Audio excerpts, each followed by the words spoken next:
সীমান্ত সুন্দরবনে শুরু হলো মোবাইল হেলথ সার্ভিস। বিনামূল্যে রক্ত পরীক্ষা থেকে এসেছে গ্রামে গ্রামে পৌঁছবে ভ্রাম্যমাণ চিকিৎসা পরিষেবা। শহর ও ব্লক হাসপাতালের পরিষেবা সাধারণ মানুষের নাগালের মধ্যেই থাকলেও উত্তর 24 পরগনা জেলার বসিরহাট মহকুমার সীমান্ত এবং সুন্দরবনের প্রত্যন্ত গ্রামের বাসিন্দাদের কাছে চিকিৎসা এখনো দূরের স্বপ্ন। সময় মতো স্বাস্থ্যকেন্দ্রে পৌঁছানো তাদের পক্ষে প্রায় অসম্ভব হয়ে ওঠে।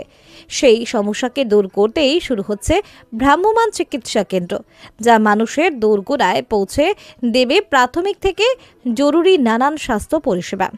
এটা প্রত্যন্ত এলাকায় যেমন এই আমাদের ধামাখালি আছে, রামপুর, এসব জায়গায় হসপিটালগুলো তো অনেকটা দূর। সেক্ষেত্রে এখানেই ভ্রাম্যমাণভাবে আমাদের ডাক্তারবাবুরা আছে, আশেপাশের যেসব হসপিটালের ডাক্তারবাবুরা এগুলো এসে মানুষদের চেক আপ কী লাগবে সেগুলো, প্লাস এখানে আছে ইসিজি মেশিন আছে, টেস্ট আছে, আরও সব রকম ব্যবস্থা আছে, ওষুধপত্র সবকিছুই আছে। এই ভ্রাম্যমাণ স্বাস্থ্য যান প্রতি মাসে নির্দিষ্ট দিনে নির্দিষ্ট গ্রামে পৌঁছবে। সঙ্গে 24 ঘন্টা থাকবেন চিকিৎসক, প্রশিক্ষিত নার্স এবং দক্ষ টেকনিশিয়ানরা। গাড়িতেই মিলবে ইসিজি, রক্ত পরীক্ষা, অক্সিজেন সহ লাইফ সাপোর্টের পরিকাঠামো এবং প্রয়োজনীয় প্রাথমিক চিকিৎসা।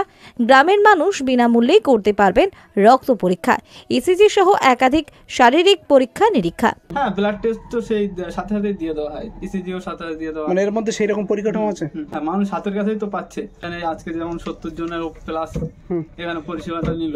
আচ্ছা, আগামী দিন আরো পরীক্ষার কাজ গাড়ির মধ্যে সম্পন্ন হবে এবং হাতে হাতে রোগীর রিপোর্টও দিয়ে দেওয়া হবে।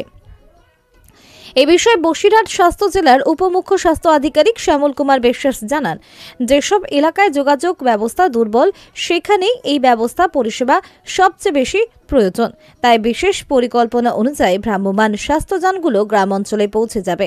তিনি আরও বলেন, বেসরকারি ল্যাব বা পরীক্ষা কেন্দ্র থেকে পরীক্ষাগুলিতে সাধারণত বেশি খরচ হয়, সেগুলো এখন মানুষ বিনামূল্যেই পেয়ে উপকৃত হবেন। এই উদ্যোগের ফলে বহু প্রান্তিক মানুষ নিয়মিত স্বাস্থ্য পরীক্ষা ও চিকিৎসার আওতায় আসবেন।